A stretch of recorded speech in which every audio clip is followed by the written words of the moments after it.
Hi all. ഈ സെഷനിൽ നമ്മൾ നോക്കുന്നത് മൊഡ്യൂൾ 1-ത്തെ bending moment diagram and shear force diagram എന്ന് പറഞ്ഞ ടോപ്പിക്കാണ്. അപ്പോൾ കഴിഞ്ഞ മോഡൽ ക്വസ്റ്റ്യൻ പേപ്പറിലത്തെ ഒരു ക്വസ്റ്റ്യൻ വെച്ചിട്ട് തന്നെ നമുക്കത് തുടങ്ങാം. ഓക്കെ, നിങ്ങളുടെ മോഡൽ ക്വസ്റ്റ്യൻ പേപ്പറിൽ ഈ ഒരു പാർട്ട് സിയിൽ വന്നിട്ടുള്ള മൂന്നാമത്തെ ക്വസ്റ്റ്യൻ, അതായത് പാർട്ട് സിയിലത്തെ ഫസ്റ്റത്തെ ക്വസ്റ്റ്യൻ. ഓക്കെ, എന്താണ് ക്വസ്റ്റ്യനിൽ പറഞ്ഞിട്ടുള്ളത്? Draw shear force diagram and bending moment diagram for a simply supported beam. Simply supported ബീമാണ് of length 9 meter and carrying a UDL of 10 kN/meter for a distance of 6 meter from the left hand. Also calculate the maximum bending moment on the section. അപ്പോൾ കാര്യങ്ങൾ നമ്മളോട് പറഞ്ഞിട്ടുള്ളത്, ഒന്ന് ഈ ഒരു ബീമിൻ്റെ shear force diagram വരക്കണം, ബെൻഡിങ് മൊമെൻറ്റ് ഡയഗ്രാമും വരക്കണം. അതുകൂടാതെ also calculate maximum bending moment കാണേണ്ടതുണ്ട്. ഈ മൂന്ന് കാര്യങ്ങളാണ് നമുക്ക് ഈ ഒരു പ്രോബ്ലത്തിൽ കാണാനുള്ളത്. ഓക്കെ, അപ്പോൾ നമുക്ക് ഈ ഒരു സിംപ്ലി സപ്പോർട്ട് ബീമാണ്. ടോട്ടൽ ലെങ്ത് ഓഫ് ബീം എത്രയാണ്? 9 meter ആണ്. അതിൽ 6 മീറ്ററിലെ എന്തുള്ളൂ UDL വരുന്നുള്ളൂ. ആ ഒരു കാര്യം പ്രത്യേകം ശ്രദ്ധിക്കുക. പലപ്പോഴും കുട്ടികൾ ക്വസ്റ്റ്യൻ ശരിക്കും വായിക്കാതെ ഒരു UDL ത്രൂ ഔട്ട് ദ ലെങ്ത്തിലാണ് എടുത്തിട്ട് പോകും. അപ്പോൾ അത് ക്വസ്റ്റ്യൻ തെറ്റും. അപ്പോൾ അത് ശ്രദ്ധിക്കുക കേട്ടോ. നമുക്ക് നോക്കാം, ഈ ക്വസ്റ്റ്യൻ വരക്കാം. ഓക്കെ, അപ്പോൾ ക്വസ്റ്റ്യനിൽ ഇപ്പോൾ എന്താ പറഞ്ഞത്? നമ്മുടെ ബീമിനെ കുറിച്ച് സിംപ്ലി സപ്പോർട്ടഡ് ബീമാണ്. അപ്പോൾ നമുക്ക് ഇങ്ങനെ ലൈൻ വരക്കാം. സിംപ്ലി സപ്പോർട്ടഡ് ബീം, അതിൻ്റെ ടോട്ടൽ ലെങ്ത്ത് എന്ന് പറയുന്നത് 9 meter ആണ് അല്ലേ? 9 meter. അതിൽ ലെഫ്റ്റ് എൻഡിൽ നിന്ന് അല്ലെങ്കിൽ ഇടത്തെ ഭാഗത്തെ സപ്പോർട്ടിൽ നിന്ന് 6 മീറ്ററിൽ എന്തുള്ളൂ UDL വരുന്നുള്ളൂ. അപ്പോൾ ഇത്രയും ഡിസ്റ്റൻസിലാണ് UDL വരുന്നത്. ആ UDLൻ്റെ വാല്യൂ എത്രയാണ് പറഞ്ഞത്? 10 ആണ് അല്ലേ? 10 kN/meter ആണ്. നമുക്ക് ജസ്റ്റ് ഒരു ഇത് പേര് കൊടുക്കാം. ഇത് A, B അല്ലെങ്കിൽ ഇത് C കൊടുക്കാം അല്ലേ? നമ്മൾ സാധാരണ ഇത് C അല്ല കൊടുക്കാറുള്ളത്. സോ ഇത് C ആൻഡ് ഇത് B കൊടുക്കാം. ഓക്കെ, അപ്പോൾ എന്നിട്ട് ജസ്റ്റ് വേണമെങ്കിൽ ആ ലെങ്ത്ത് ഒന്ന് മാർക്ക് ചെയ്യാം. UDL വരുന്ന ലെങ്ത്ത് 6 മീറ്ററിലാണ് UDL വരുന്നത്. ഇത്രയും കാര്യങ്ങളാണ് നമുക്ക് എന്ത് തന്നിട്ടുള്ളത്? ഈ ക്വസ്റ്റ്യനിൽ തന്നിട്ടുള്ളത്. അപ്പോൾ ഇത്തരത്തിലൊരു ക്വസ്റ്റ്യൻ കിട്ടിക്കഴിഞ്ഞാൽ നമ്മൾ ആദ്യം ചെയ്യേണ്ടത് രണ്ട് സൈഡിലത്തെയും അല്ലെ രണ്ട് സപ്പോർട്ടിലത്തെയും റിയാക്ഷൻസ് കണ്ടെത്തുക എന്നുള്ളതാണ്. അപ്പോൾ നമുക്ക് എങ്ങനെ റിയാക്ഷൻസ് കാണാം? നമ്മൾ എഞ്ചിനീയറിംഗ് മെക്കാനിക്സിൽ പഠിച്ച സംഗതി തന്നെയാണ്. കഴിഞ്ഞ സെമസ്റ്ററിൽ എഞ്ചിനീയറിംഗ് മെക്കാനിക്സിൽ പഠിച്ചിട്ടുണ്ടായിരുന്നില്ലേ സപ്പോർട്ട് റിയാക്ഷൻസ് കാണുന്ന കേസ്. അപ്പോൾ നമുക്ക് ഇക്വിലിബ്രിയം ഇക്വേഷൻസ് ഉണ്ട്. അത് ഞാൻ പെട്ടെന്ന് പറഞ്ഞു പോവുകയാണ്, അത് ഡീറ്റെയിൽസ്ക്ക് പോകുന്നില്ല, കാരണം ഓൾറെഡി പഠിച്ച സംഗതി ആയതുകൊണ്ടാണ്. സോ നമുക്ക് RA + RBയുടെ വാല്യൂ എന്താ വരുന്നത്? ടോട്ടൽ ലോഡ് അല്ലേ? മുകളിൽ നിന്ന് താഴത്തോട്ട് വരുന്ന ടോട്ടൽ ലോഡ് അത് എത്രയാണ്? നമ്മുടെ UDL ആണ് അല്ലേ? ആ UDLൻ്റെ ടോട്ടൽ ലോഡ് എന്താണ് വരുന്നത്? UDLൻ്റെ ഇൻറ്റൻസിറ്റി അല്ലേ? ഇൻറ്റൻസിറ്റി ഇൻറ്റു ലെങ്ത്ത്, ആ UDL ആക്ട് ചെയ്യുന്ന ലെങ്ത്ത്. അപ്പോൾ അത് വരുന്നത് 10 × 6 ആണ് എന്ന് പറഞ്ഞാൽ 60 ആണ് വരിക. 60 kN ആണ് RA + RB വരുന്നത് വാല്യൂ അല്ലേ? ഇപ്പോൾ RA + RB 60 എന്ന് കിട്ടിയില്ലേ? എന്തായിരുന്നു RA എന്ന് പറഞ്ഞാൽ ഇവിടെ വരുന്ന റിയാക്ഷൻ RA, ഇതാണ് RB. ഓക്കെ, ഇനി നമുക്ക് അടുത്തത് മൊമെൻറ്റ് അബൌട്ട് A എടുക്കാം. Moment about A. So moment about A simply supported beam ആയത് കാരണം അത് 0 ആണ് അല്ലേ മൊമെൻറ്റ് അബൌട്ട് A എടുക്കുന്ന സമയത്ത്. ഇനി അതെങ്ങനെ നമ്മൾ കാണുന്നത്? സോ UDL കാരണം ഉണ്ടാകുന്ന മൊമെൻറ്റ് എത്ര വരുന്നത്? UDL കാരണം ഉണ്ടാകുന്ന മൊമെൻറ്റ് അത് 10 × 6. അപ്പോൾ ആ UDL കാരണം ഉണ്ടാകുന്ന ലോഡായി. ഇനി ആ എയിലേക്കുള്ള ദൂരം, ആ UDLൻ്റെ സെൻട്രോയിഡിൽ നിന്ന് എയിലേക്കുള്ള ദൂരം അത് എത്രയാണ്? 6ൻ്റെ പകുതി ഉണ്ടാവും. 6ൻ്റെ പകുതി. ഇതാണ് UDL കാരണം ഉണ്ടാകുന്ന മൊമെൻറ്റ്. അത് എന്തിന് ഈക്വലായിട്ടാണ് നമ്മൾ ഇക്വേറ്റ് ചെയ്യുന്നത്? RB കാരണം ഉണ്ടാകുന്ന മൊമെൻറ്റ്. സോ RB കാരണം ഉണ്ടാകുന്ന മൊമെൻറ്റ് എന്താണ്? RB × RBയിൽ നിന്ന് അല്ലെങ്കിൽ B എന്ന് പറഞ്ഞ പോയിന്റിൽ നിന്ന് എയിലോട്ടുള്ള ദൂരം അത് എത്രയാണ്? 9 അല്ലേ? സോ ഇത് സോൾവ് ചെയ്യാം. ഓക്കെ, അപ്പോൾ എന്ത് വരും? ഇവിടെ 5 വരും. 5 വന്നു. പിന്നെ 6 × 6 36 വരും. 36 9 പോയി കഴിഞ്ഞാൽ ഇവിടെ ബാക്കി 4 ഉണ്ടാവും. അങ്ങനെ RB = 5 × 4 20 kN എന്ന് കിട്ടും. 20 kN. സോ RB 20 kN ആണ്.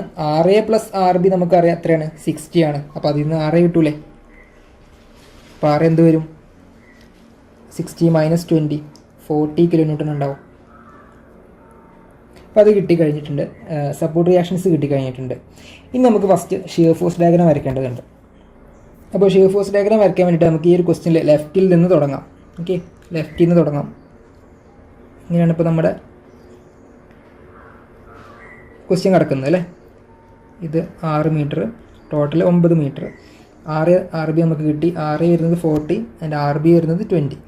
ഇത്രയും കാര്യങ്ങൾ നമുക്ക് കിട്ടി. ഇനി ലെഫ്റ്റിൽ നിന്ന് നമുക്ക് ചെയ്ത് തുടങ്ങാം.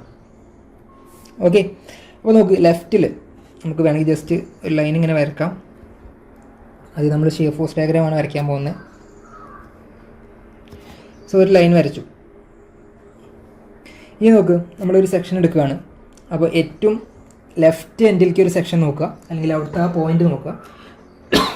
ആ പോയിന്റ് നോക്കുന്ന സമയത്ത് അല്ലേ, നമ്മൾ എടുക്കുന്ന സെക്ഷൻ്റെ ലെഫ്റ്റ് സൈഡിൽ അപ്വേർഡാണ് ഫോഴ്സ് വരുന്നത്, ഈ 40 കാരണം. അപ്പോൾ അപ്വേർഡ് ആണെന്നുണ്ടെങ്കിൽ അതെന്താണ് നമ്മൾ പറയാറുള്ളത്, സാധാരണ പോസിറ്റീവായിട്ട് എടുക്കാനാണ്. ലെഫ്റ്റിൽ അപ്വേർഡ് ആണെങ്കിൽ പോസിറ്റീവ്, അതിൻ്റെ വാല്യൂ വരുന്നത് 40. അപ്പോൾ ജസ്റ്റ് 40 എന്ന് മാർക്ക് ചെയ്യാം. 40, ഇത് 40 ആണ് കേട്ടോ. ഷിയർ ഫോഴ്സിൻ്റെ ഒരു ഡിസ്ട്രിബ്യൂഷൻ ഇങ്ങനെയാണ് വരിക, സ്ട്രെയിറ്റ് ലൈൻ. ഓക്കെ അല്ലേ. ഇനി നിങ്ങൾ നോക്ക്, UDL വരികയാണെങ്കിൽ ഷിയർ ഫോഴ്സിൻ്റെ ഡിസ്ട്രിബ്യൂഷൻ അല്ലെങ്കിൽ അതിൻ്റെ ആ ഒരു വേരിയേഷൻ എങ്ങനെ വരുന്നത്, ഒരു സ്ലോപ്പിംഗ് ആയിട്ടാണ് വരിക അല്ലേ. അപ്പോൾ നമുക്ക് ഈ ഒരു പോയിൻറ്റും ഈ പോയിൻറ്റും തമ്മിൽ ജോയിൻ ചെയ്യണം. അപ്പോൾ ഇങ്ങനെ വരക്കാം, സ്ട്രെയിറ്റ് ലൈൻ വെച്ചിട്ട് വരക്കുക. അപ്പോൾ ഇങ്ങനെയാണ് ഇതിൻ്റെ ഷിയർ ഫോഴ്സ് ഡയഗ്രാം വരുന്നത്. അപ്പോൾ ഇത് പോസിറ്റീവ്, ഇത് നെഗറ്റീവ്. ഓക്കെ അല്ലേ. അപ്പോൾ ഷിയർ ഫോഴ്സ് ഡയഗ്രാം ആയിട്ടുണ്ട്. ഇനി നമുക്ക് കാണേണ്ടത് ബെൻഡിങ് മൊമെൻറ്റ് ഡയഗ്രാമാണ്. Bending moment diagram. അപ്പോൾ അതൊരു എളുപ്പമുള്ള രീതിയിൽ പറയാൻ കേട്ടോ. നോക്ക്, നമുക്ക് ഷിയർ ഫോഴ്സ് ഷിയർ ഫോഴ്സ് 0 വരുന്ന ഭാഗമുണ്ട് ഇവിടെ. അപ്പോൾ ആ ഭാഗത്താണ് നമുക്ക് ബെൻഡിങ് മൊമെൻറ്റിൻ്റെ വാല്യൂ മാക്സിമം വരിക. ഓക്കെ, പിന്നെ നമുക്കറിയാം ഒരു സിംപ്ലി സപ്പോർട്ടഡിൻ്റെ കേസിൽ UDL വന്നു കഴിഞ്ഞാൽ, ഇങ്ങനെ വന്നു കഴിഞ്ഞാൽ ബെൻഡിങ് മൊമെൻറ്റ് ഡയഗ്രാം അങ്ങനെ വരുന്നത് ഈ ഒരു ഷേപ്പിൽ പാരാബോളിക് ആയിട്ടാണ് വരിക അല്ലേ. പാരാബോളിക് ആയിട്ടാണ് വരുന്നത്. അപ്പോൾ അതുകൊണ്ട് തന്നെ നമുക്കിപ്പോൾ UDL എവിടെ വരുന്നത്, ഏത് സ്പാനിലാണ് നമുക്ക് UDL ഉള്ളത്? UDL ഉള്ളത് ഇത്രയും സ്പാനിലാണ്, ഈ ഒരു 6 മീറ്റർ സ്പാനിലാണ് UDL വരുന്നത് അല്ലേ. അപ്പോൾ അതുകൊണ്ട് തന്നെ നമുക്ക് എന്ത് ചെയ്യാം, ഇങ്ങനെ വരക്കാം. പാരാബോളിക് ആയിട്ട് ഈ ഒരു പോയിന്റിൽ മാക്സിമം വരുന്ന രീതിയിൽ ഇങ്ങനെ വരക്കാം. എന്നിട്ട് ബാക്കിയുള്ള ഭാഗം ഇവിടുന്ന് ഇങ്ങോട്ട് സ്ട്രെയിറ്റ് ലൈൻ വെച്ചിട്ട് ജോയിൻ ചെയ്യാം. അപ്പോൾ ഈ രീതിയിലാണ് ഇതിൻ്റെ ബെൻഡിങ് മൊമെൻറ്റ് ഡയഗ്രാം വരിക. ഇനി നമുക്ക് വാല്യൂസ് കണ്ടെത്തേണ്ടതുണ്ട്. വാല്യൂസ് ഓക്കെ, അപ്പോൾ വേണമെങ്കിൽ ഇതൊന്ന് മാർക്ക് ചെയ്യാം. ഇത് പാരബോളിക് ആണ്. പാരബോളിക് അങ്ങനെ UDL എവിടെയാണ് വരുന്നത്, ഇതും പാരബോളിക് തന്നെയാണ്. ഇത് ഈ ഒരു സ്പാനിൽ വരുന്ന ഇത് സ്ട്രെയിറ്റ് ലൈനാണ്. ഇനി നമുക്ക് ഈ വാല്യൂ കണ്ടെത്തേണ്ടതുണ്ട് അല്ലേ. ഈ മാക്സിമം വാല്യൂ എന്താണെന്ന് ക്വസ്റ്റ്യനിൽ ചോദിച്ചിട്ടുണ്ട്. അപ്പോൾ അത് കണ്ടെത്താം. അതോടൊപ്പം തന്നെ വേണമെങ്കിൽ ഈ ഒരു പോയിന്റിലത്തെ വാല്യൂ കണ്ടെത്താം. അപ്പോൾ നമുക്ക് എങ്ങനെ കാണുന്നുള്ളത് നോക്കാം. അപ്പോൾ ഞാൻ പോയിന്റ്സ് ഇവിടെ മാർക്ക് ചെയ്തിട്ടുണ്ട്. വേണമെങ്കിൽ ഒരു മാക്സിമം ബെൻഡിങ് മൊമെൻറ്റ് വരുന്ന പോയിന്റ് നമുക്ക് D എന്നും മാർക്ക് ചെയ്യാം. D എന്നും മാർക്ക് ചെയ്തിട്ടുണ്ട്. ഇനി നിങ്ങൾ നോക്ക്, നമുക്ക് ഷിയർ ഫോഴ്സിൻ്റെ വാല്യൂ 20 ആയിരുന്നു അല്ലേ. ഈ ഒരു CB എന്ന് പറഞ്ഞ സ്പാനിൽ 20 ആയിരുന്നു. അപ്പോൾ C എന്ന് പറഞ്ഞ പോയിന്റിൽ വരുന്ന ബെൻഡിങ് മൊമെൻറ്റിൻ്റെ വാല്യൂ നമുക്ക് നോക്കാം. C എന്ന് പറഞ്ഞ പോയിന്റിൽ വരുന്ന ബെൻഡിങ് മൊമെൻറ്റിൻ്റെ വാല്യൂ അല്ലേ. അതെങ്ങനെ കിട്ടുക, ഇങ്ങനെയാണ് നമ്മുടെ ബീം കിടക്കുന്നത്. ഇവിടെ UDL ഉണ്ട് ഇത്രയും ഭാഗത്ത്. ഈ ഒരു വാല്യൂ എന്ന് പറഞ്ഞാൽ അത് 20 ആണ്.